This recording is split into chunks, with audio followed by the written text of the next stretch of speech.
Okay, well, good morning. I'm Ash Carter, and when David told me about the Ideasphere a couple of months ago, asked me to come and talk about something, I turned it over in my mind, and I selected a topic which you see cited on the poster there, which was inspired very much by the Obamacare website fiasco.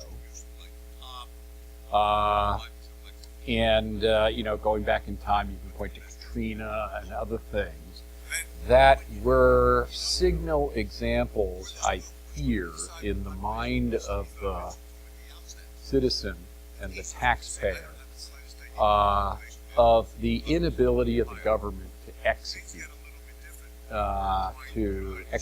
competently on its intentions.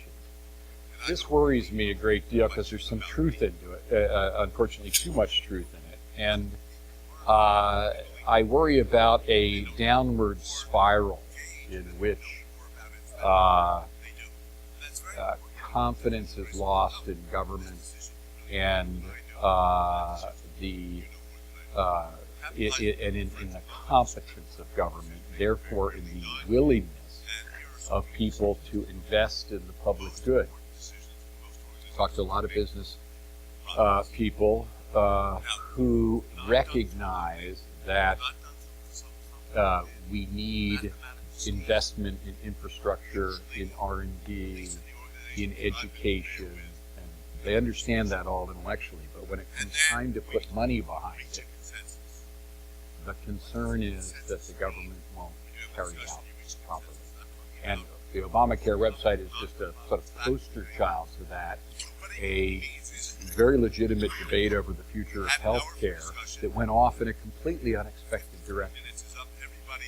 And signified, a website, everybody's got a website. It's not 10 years ago when people were first starting to do that kind of website. Those websites of that sort are pretty garden variety these days. So I've been reflecting on that and thinking about it since I left the Defense Department, because that was my principal responsibility for the last 5 years. I was the number 3 person and the number 2 person. And particularly the number 2 role, the COO role, if you like. I used to tell Gates and Panetta and Hagel, you're in the bridge, I'm in the engine room. So it's my job to make things happen. So when we want to get into Afghanistan in the summer of 2010, I built 253 bases in Afghanistan that summer. And so execution was an important part of what I thought excellence required in government. And by no means was the Department of Defense perfect, and I'm not going to, you'll see, I won't represent that that's the case. I think it is valuable experience. It's not comprehensive, but it is half of discretionary spending in the federal government executed by the Department of Defense. And what we do isn't different in kind from the other big cabinet agencies. They're a factor of 10 smaller, but still large. Department of Homeland Security, Department of Energy, which are sort of 50-ish billion a year. We're 600 billion, including the war funding, every year.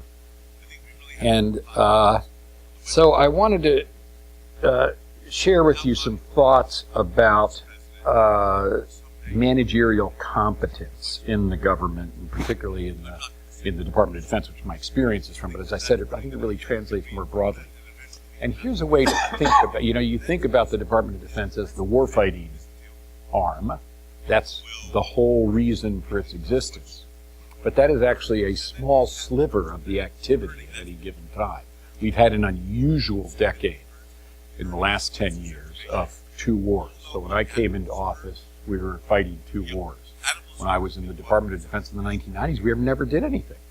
And when I first was in the Department of Defense in the 1980s for Caspar Weinberger, it was unthinkable to do anything, because the only thing you would do is World War III with the Soviet Union.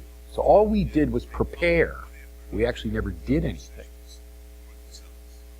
This decade, now ending, we had two major wars going on all the time, and a pace that, I don't think I ever anticipated, and I'll certainly never be able to put behind me, even though the public's forgotten about it and so forth. But for me, that was job one every day. Every day. I used to say, I go to Afghanistan all the time, and I tell people, I know this isn't the most important place in the world, but it's the most important place to me. And it is because you're here. And we did things that I never thought we'd do. A couple of months ago, I was in Kandahar, and we went out to part of the base where they were, some guys were with acetylene torches taking apart MRAPs, the special vehicles, if you've heard of them, that are mine resistant, armor protected, and we made special ones for Afghanistan. I built 8,000 of them and delivered them in 16 months in 2009, 2010 to Afghanistan, because they needed to have independent suspension.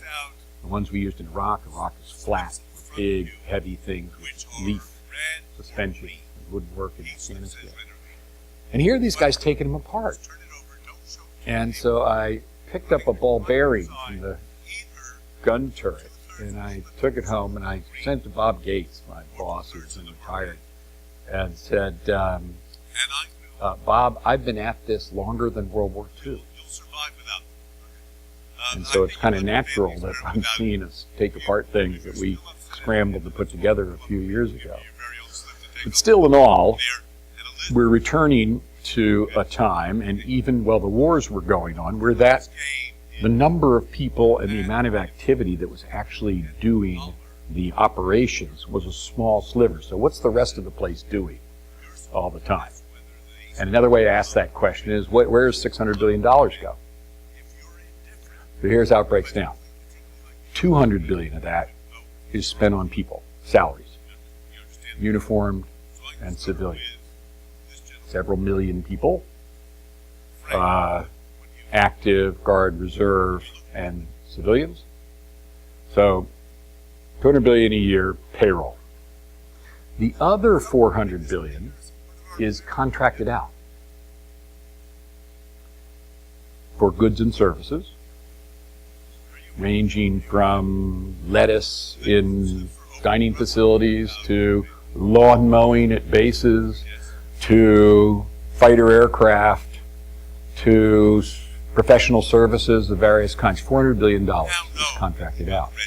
And that was what the Obamacare thing was about.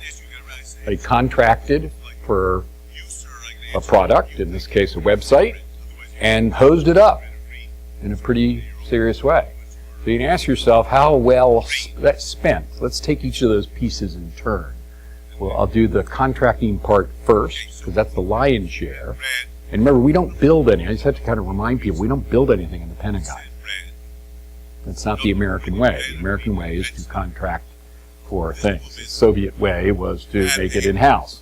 We do very little in-house. Dating back to the Revolutionary War, we're still making gun turrets, God help us, which is a huge waste, but we can't. It's well protected by its congressional delegation. But apart from a few historical anomalies like that, our contracting is done with, in very large part, for-profit industry. And that's the way we do things. And if you break down that $400 billion, so basically you can think of the Department of Defense as a little bit of fighting, some payroll, and a big contracting agency.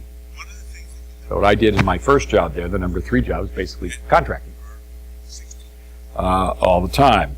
So take that 400 and just give you an idea of where it goes. About 100 to the war on average over the last few years. And a lot of that is not spent at home. That's spent overseas. You buy construction equipment and ship it into Afghanistan. It's a whole other story. I'll get to that in a moment. most godforsaken place you can possibly imagine fighting a war. And I had to build those 253 bases in the summer of 2010. Afghanistan had no concrete facilities, no concrete manufacturing. All the concrete we had to bring in from Pakistan or somewhere else. There wasn't any there. But how are you supposed to build 253 bases? No concrete, just for starters. So about 100 of that peel off. I'll come back to that later for the war. Leaves 300. How does that break down? You think of us buying weapon systems, right? Airplanes, tanks, ships, and so forth. That's about 100 of that. The rest is for a variety of things. About half of it's services, not goods, services. Some of those are professional services, essentially people doing work for the government who are contractors, who in many cases sit in the buildings like the Pentagon and do the work, not so-called inherently governmental work.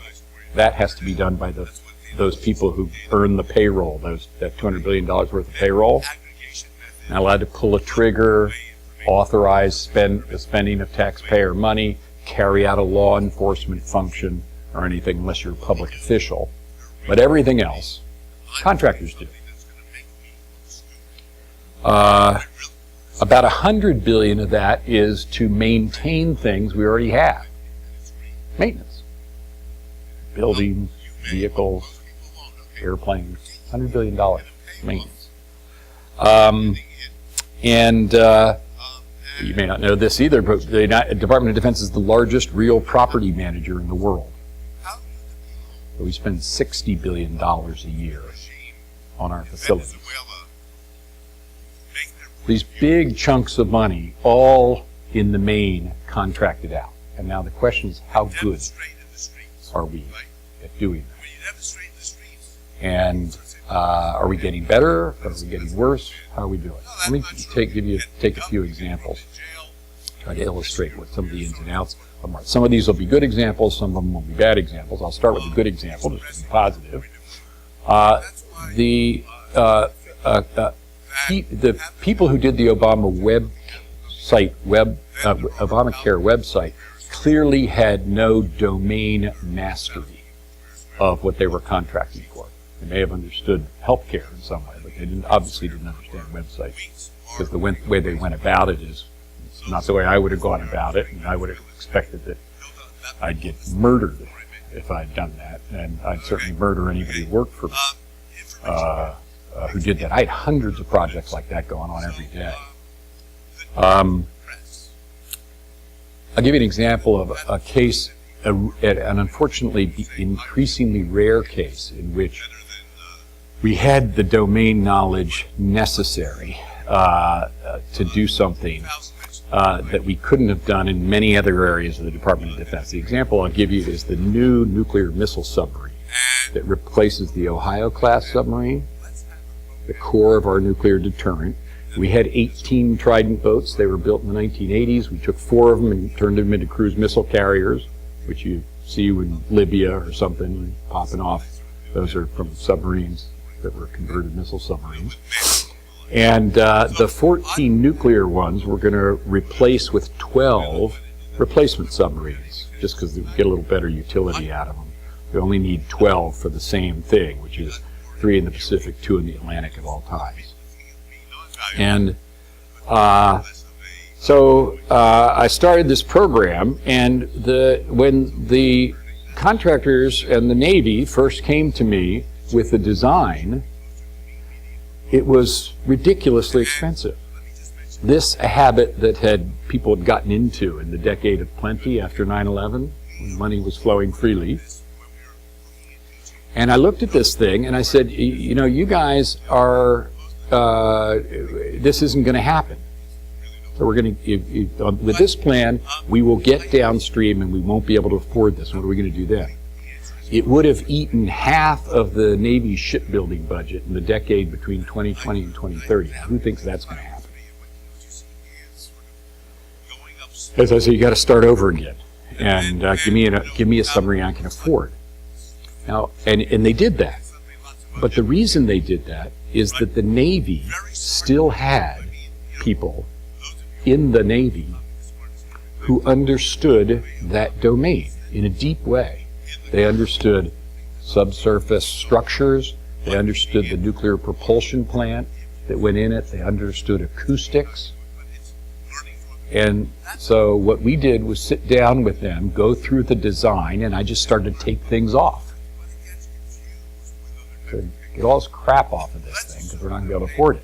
Why was all that stuff on there? Well, there's a climate of plenty. The other thing, it so happens, these guys hadn't built a nuclear submarine in 30 years. So for 30 years, they've been thinking of things that they wanted to put on their next submarine. That's great, lots of good ideas and so on, but they can't afford it.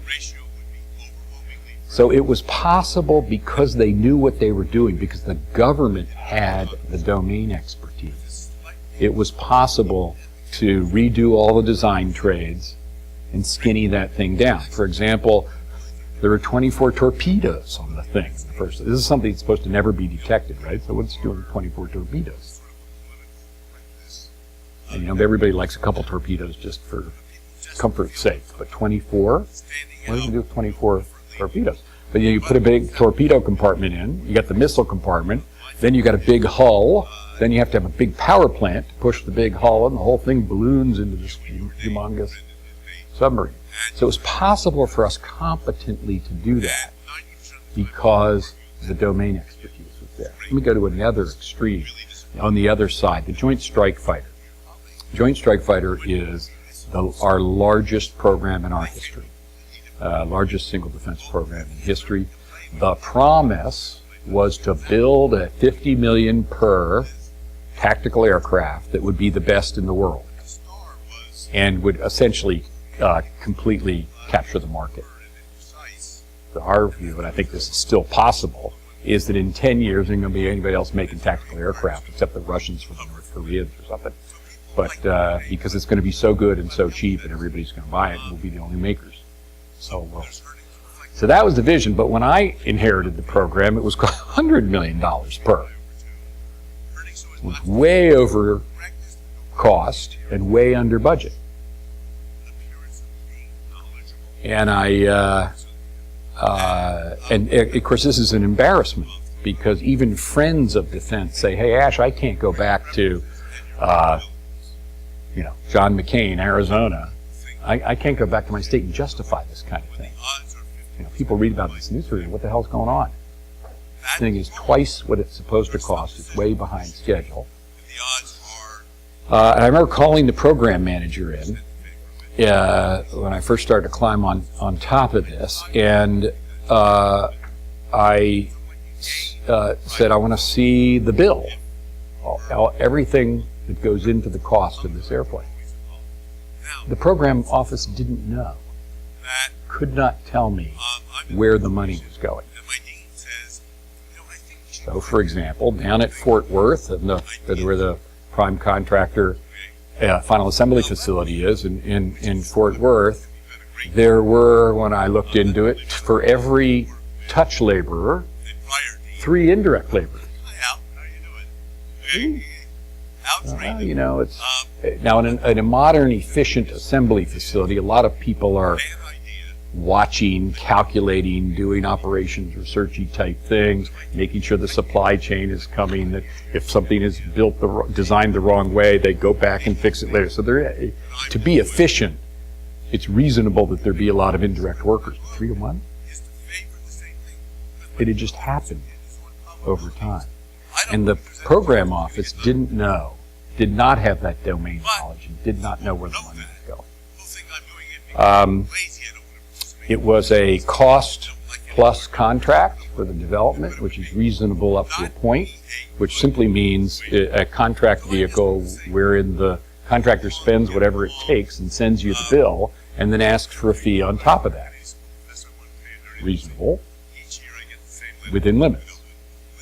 But a contract vehicle like that doesn't instill any cost discipline at all, unless the program office does it. And for that program office to do it, it has to know what it's doing. And it has to have that kind of depth of expertise. This one did not. So we I asked the program manager, I said, let me see your award fee history. I brought it, and I look at the award fee history over 10 years. It's 85% a year. I said, this thing's a disaster. You're giving 85% of your award fee every year. What's going on?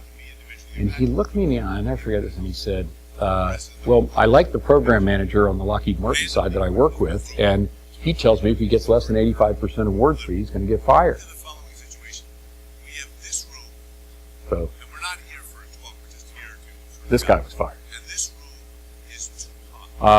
And we began a process which was very difficult to re-educate the Air Force Navy team that managed this important aircraft so that they knew what the hell they were paying for. It's like you go to a restaurant and you look at the bill afterwards and you say, geez, I didn't really have to pay, $8 for a side of broccoli, and that they were going to charge me twice when they filled up the iced tea glass. And they had no idea. So that was a case in which the domain knowledge wasn't present. And the contract structure essentially put no limits on cost, no counter pressure on cost in the program.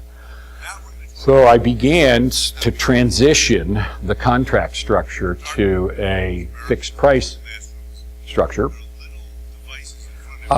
with those of you familiar with this in other domains, a share line in it, meaning that the prime contractor would name a price, and Pratt does the engines, so Pratt would separately name the engine. Lockheed Martin, which is the prime, would name an airframe price. And the deal was that if you, since reasonably the cost could not be precisely predicted, but we were trying to get it much better predicted, the price given in the contract would be based on the estimated costs. But since there's risk involved in that we would share the risk. So every dollar we overran would come out of Lockheed Martin's profits as well as our pockets. Whereas on the other hand, if they underran, they could keep some of the money and we keep some of the money.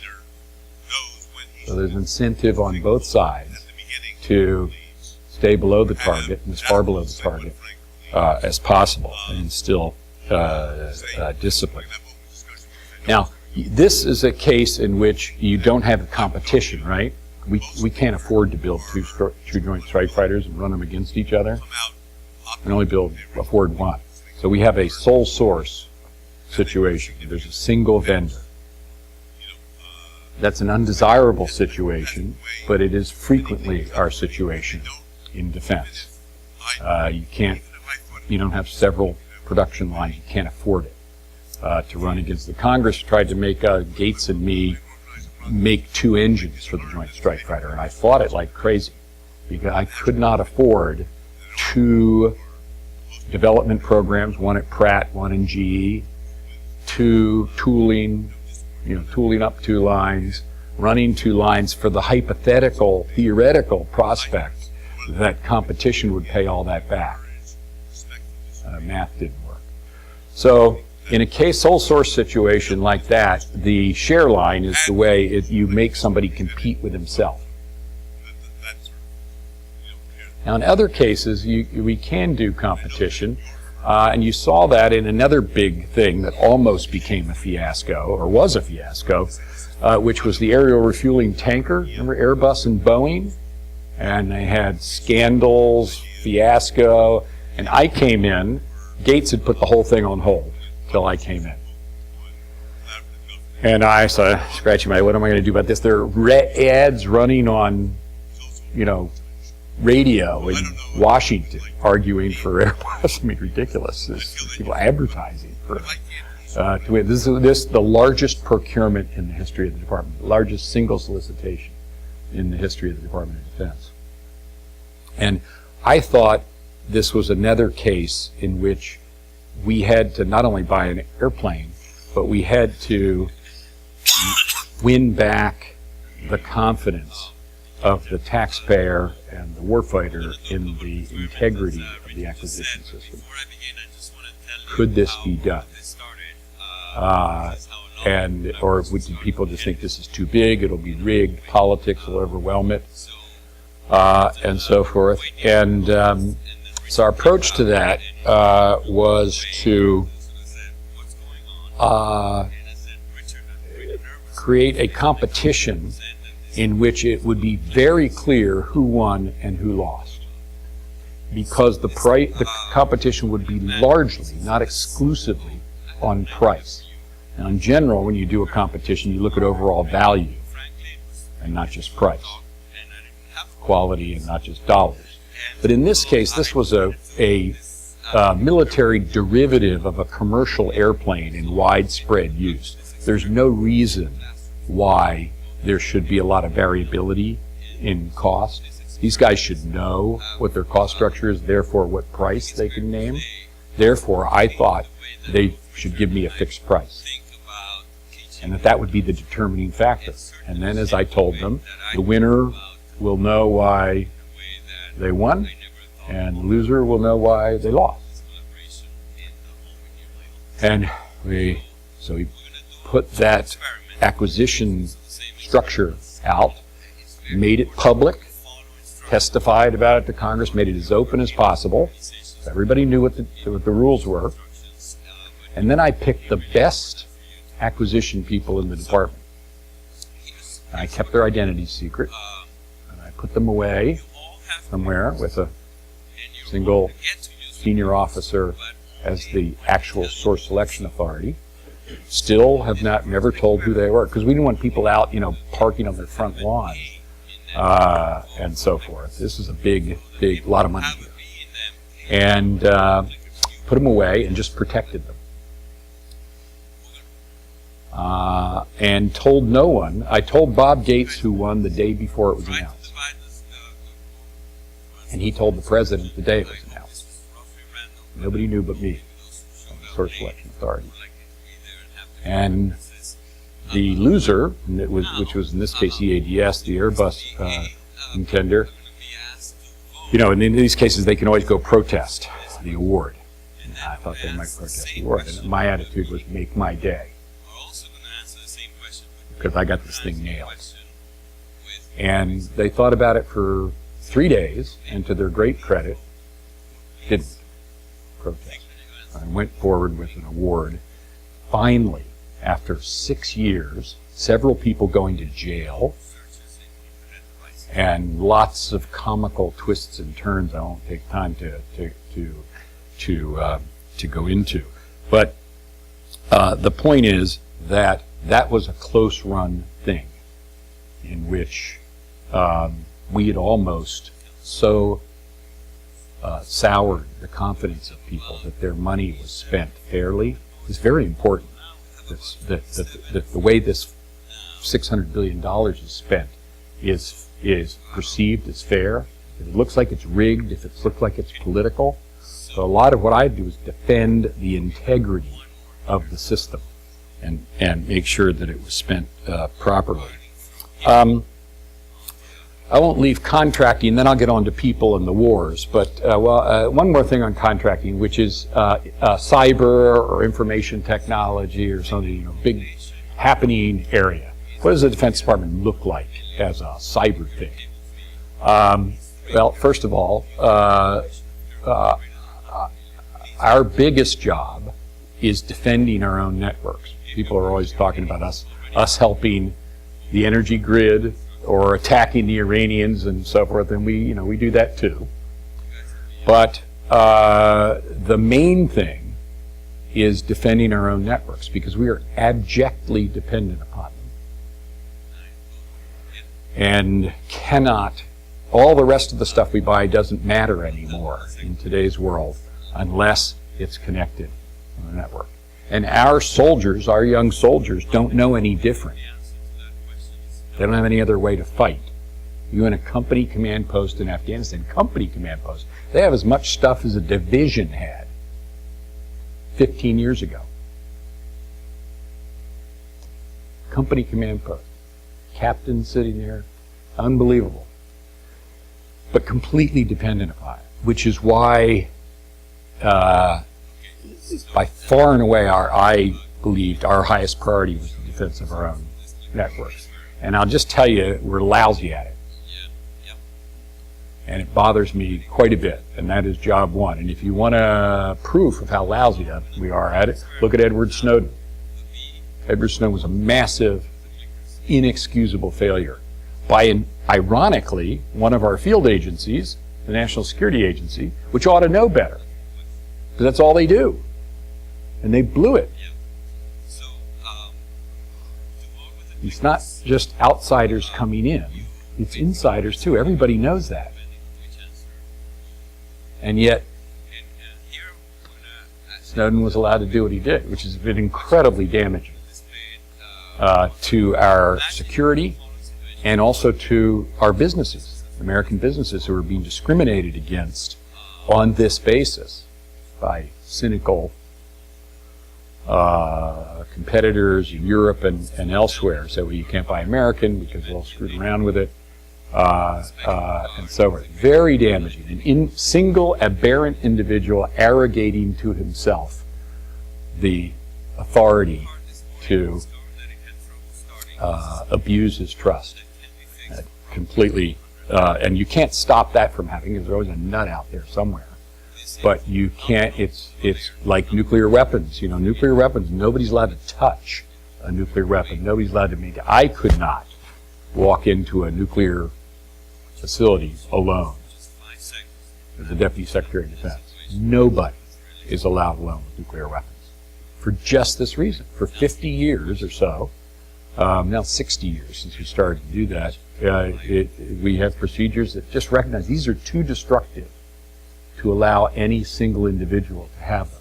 And likewise, all that data was a nuclear weapon waiting to happen. And he dropped it.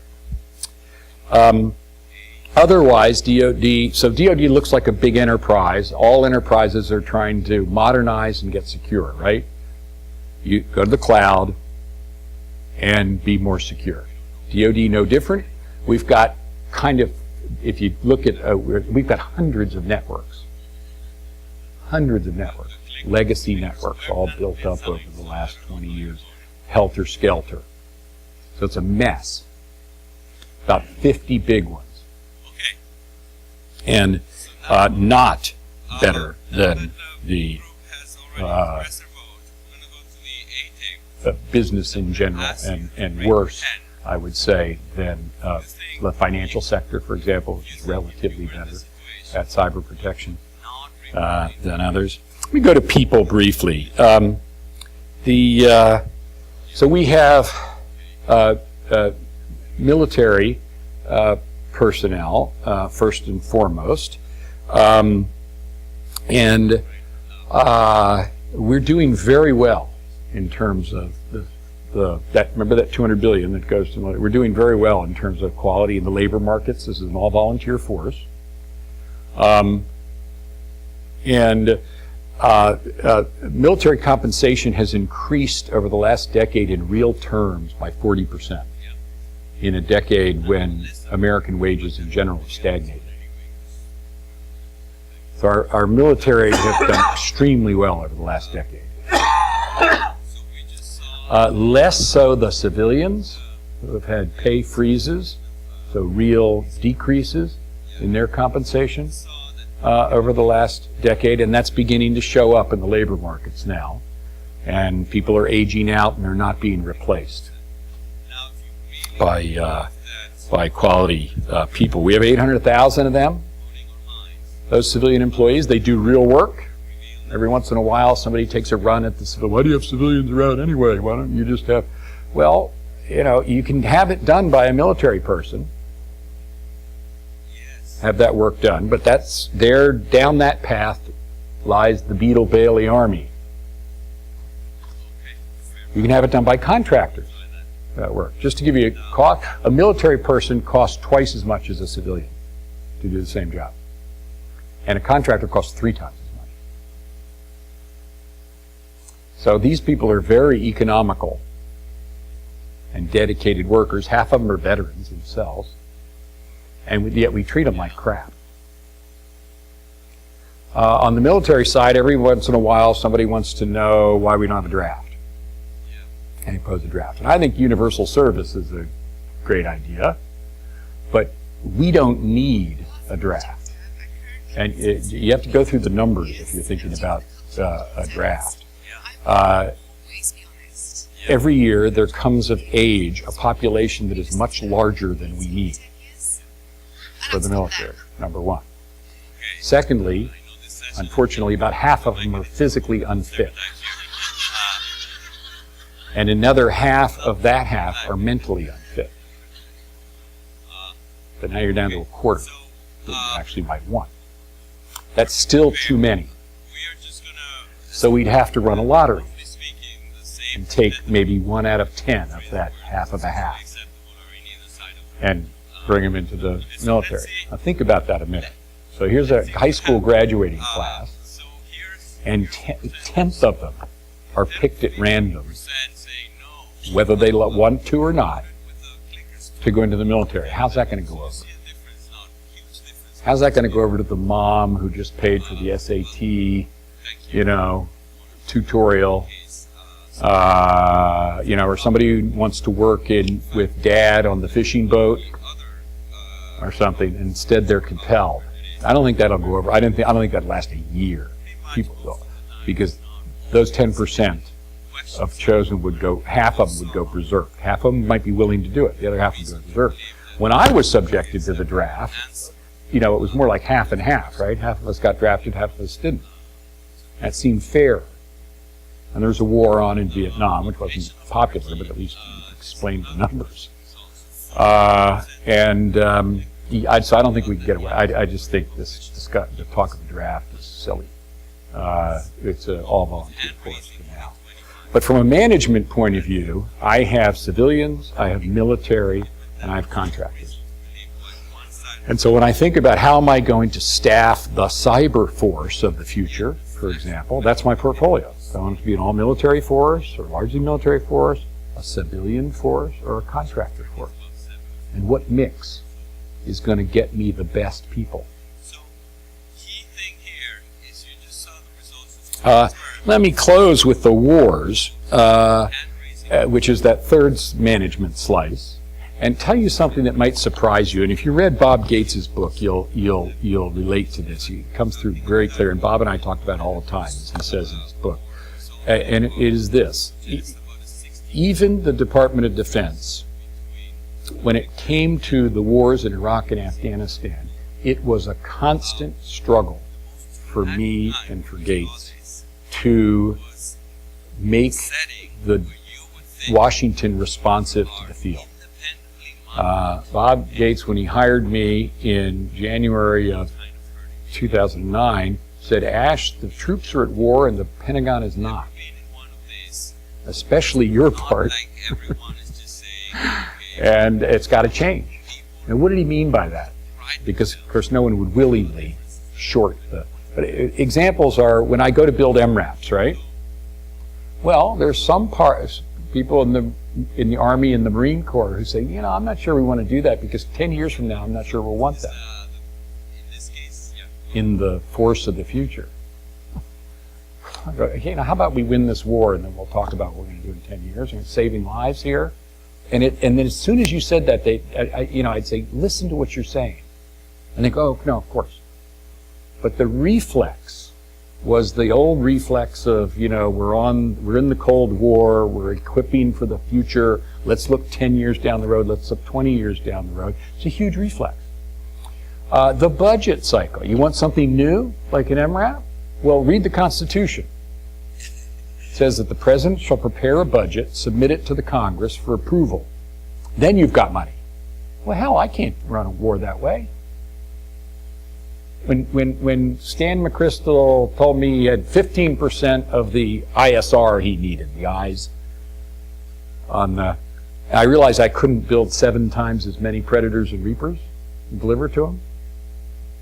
And so I had the idea that we would put up balloons, because most of what he needed was a Predator Reaper flying in a circle looking down at a base and protecting it. or flying up and down a road. So rather than having airplanes, we could put a balloon up and a bunch of balloons down the road. And if you fly, you take a helicopter today from Kabul all the way down Route 1, you'll see every couple miles one of these balloons. We had to do that in months, right? Because people's lives are at stake. But you can't submit that in a budget, get it approved by the Congress. So so you have to go around the system. And there are people who don't like to do that. They don't want to get in trouble. The auditors, Hill staffers who want to, say, you're stepping on the prerogatives of the Congress and so forth. And when you say to them, again, listen to what you're saying. So the question They is kind of, okay. But I spent, and Gates spent, half of our days calling people up and saying, what are you doing? if we told people that we knew, Do you know that sitting in your inbox is a piece of paper that stands in the way of us delivering something to the troops in Iraq or Afghanistan, and you're just sitting on it, just in your stack like everything else? organize the process so that You can't do things that way. It made us crazy. But it's human nature and it's bureaucratic nature. And it's, of course, no one wanted that.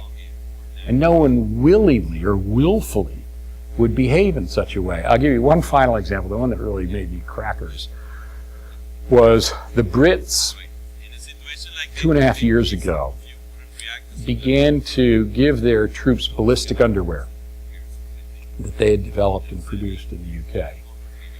And this was about the time when we began doing more dismounted patrols, that is, patrols on foot in Afghanistan. Before that, most of them were in vehicles. And so, you can imagine, it becomes a matter of very, very, very serious personal concern to soldiers and Marines who are patrolling. And so the Brits had these, and so I said, okay, I'm going to order 175,000 of them. 2 different models. There were ones that were kind of like bicycle pants, and another one was kind of like a cup, a little harder. Different sizes, female as well as male. But they only had one place to buy them, which is the UK. So I'm getting ready to place this order, and I get a bunch of letters from the Congress. Violates Buy America. But I didn't have a vendor in the United States. I didn't know he makes them. And yeah, I can. So they wanted me to go out to U.S. industry, get them all geared up, and get them to make them. Well, that's fine. 2 years from now, I'll get ballistic underwear. And right now, I can buy them from the UK. This is serious, and I'll close on this. It's serious because Afghanistan's winding down, and nobody cares about it anyway. Nobody in the public even knows we're still there, as far as I can tell. So that's going to wind down, and it'll all be behind us. Why does this matter going forward? It matters for the following reason. Just like the Taliban, the Iranians change all the time. The Chinese change all the time. The North Koreans change all the time. We have to have an agile military. If we're the only military in the world that can't turn a corner in less than 3 years, because we have to submit a budget, get a budget approved, then execute a budget, we're not going to be the best military in the world. There'll be somebody who's a step ahead of us. Can't do things that way in today's world. So there has to be a piece. Bob and I called it the fast lane. There has to be a piece which is working outside of, but transparent to, the constitutional system of a 3-year budget. That's okay in a Cold War, but it's not even okay in a not war situation. Because to me, a not war situation is, you want to keep it that way, right? Well, you keep a not war situation in that state is to be ready for it any minute. So on the Korean Peninsula, we're ready every day. Even when we shut down the goddamn government, I kept our posture on the Korean Peninsula by various legal jiggery-pokery. Kept what we call fight tonight in Korea, because you have to be ready to do that. And they change, so our guys need to change too. They need to adjust. The idea it's going to take 3 years to adjust to something isn't safe. What are the odds that And so oddly, you know, it's called the Department of Defense, and that's this core function, this last little sliver I talked about, you know, personnel, contracting, and then this sliver, which is the pointy end, it too has management challenges associated with it. So I hope this is giving you a flavor, at least in one department of government, but it is half of it, of what some of the issues are. And we have, you know, it begins with good people. We have to have good people within the walls who are competent and who have the depth of understanding of what they're supposed to do, that they can competently, it's not that they're doing it, they're not building the Joint Strike Fighter, but they need to understand what goes into that in order to discharge their public duty properly. Just like those Obamacare websites, you know, needed to understand how to do a website. Trivial thing. Torpedo amidships to a major initiative. And you can go back, and there's the tanker, and you can go back to Katrina, and there's, you know, every few years, there's something that I fear causes many in the country to say, well, you know, I'd be willing to do more in the public sphere with my tax dollars, but I'm not sure that it's spent properly. That is a cycle of despair. You know, one thing the Kennedy School had done, and Jack has done this for many years, is try to instill this kind of spirit in our students, and also some of the managerial expertise that they will require. And, you know, a lot of people think going to Washington is just sit in a room and have policy discussions and make decisions. I mean, that's nothing as far as I'm concerned. The hard part's always getting it done. 99% of the time, it's obvious what you want to do, and it's really hard to get it done. So with that, let me stop, and we can have a little discussion with the remaining